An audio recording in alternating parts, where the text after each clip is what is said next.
Hi guys, good evening, and welcome back once again to the EdWord. I'm your host, Eddie, and in tonight's video, I'll be discussing what I thought of that announcement that dropped a few hours ago online.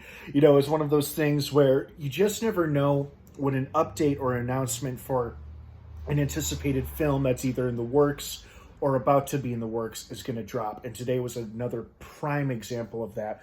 One of the first things I saw online earlier this afternoon was that Nicolas Cage, yes, Nicolas Cage, that's my shitty impression, or maybe it's good, I don't know, has been cast to play Dracula in the upcoming horror comedy film Renfield, the Dracula spin-off, which is I believe, an origin story, or at least if not an origin story, a movie primarily centered around Renfield, his loyal deranged henchman, but you can't really have Renfield without his boss Dracula. And this is a great casting because the film itself has already been teased as a violent comedy, according to one of the writers, Robert Kirkman, creator of such works as Invincible and The Walking Dead. I believe he helped write the script along with one other writer from maybe Rick and Morty, I think.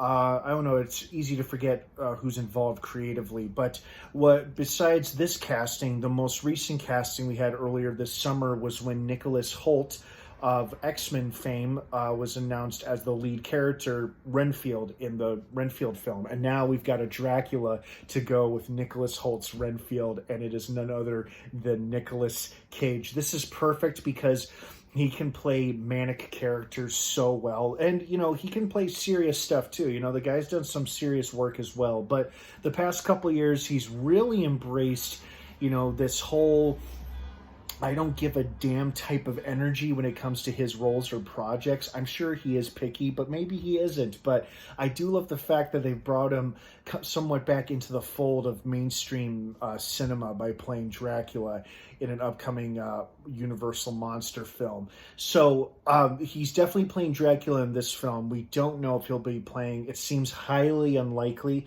he'll be playing Dracula in Blumhouse's remake that they're making in the wake of the hit with The Invisible Man.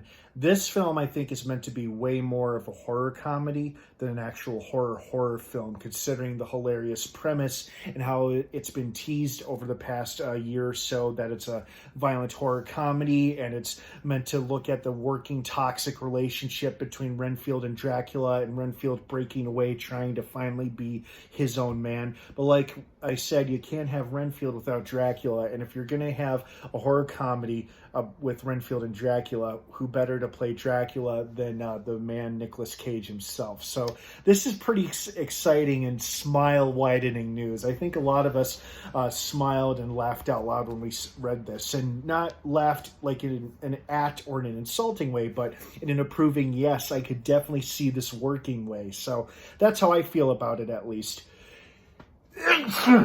Excuse me. Pardon me. So yeah, that was pretty exciting news to get. It's nice to know that this movie is moving along with the casting announcements of Nicholas Hoult and Nicolas Cage now playing their respective roles of Renfield and Dracula. No exact release date as of yet, but the fact that they've cast these two means that they're obviously in the casting process, which means the script has probably been written, and once everybody's cast in the film, they'll start shooting whenever they feel like it or whenever they're ready. So this is a great sign. You know, this was not the first Universal monster film project of the many that are in development. I didn't think this one would be coming right away, but I'm not complaining either. You know, I'm always down for a good horror comedy, and there are plenty of them. And I'm pretty excited about this. I like that Universal, you know, is open to having more than one iteration of one of their characters currently on screen right now. Like, we're probably going to have a very different actor play a very different Dracula in the Blumhouse Dracula film that'll be coming at some point in the future. And it'll probably have absolutely nothing to do with the Renfield movie with Nicolas Cage's Dracula. So I like that we get to enjoy multiple iterations of the same character, but for different reasons. So I'm looking forward to it. Congratulations on becoming Dracula, Mr. Cage, if you're out there, if you see this. So I'm pretty happy about this. How do you guys feel about it? I'd love to hear your thoughts and feelings on it. Thank you so much for watching this video. I hope you had a wonderful day, and I hope you're just as excited for this film as I am. No exact release date as of yet, but stay tuned and subscribe to this channel for more Universal Monster coverage. Have a good one, everybody, and of course, until next time, may the Force be with you.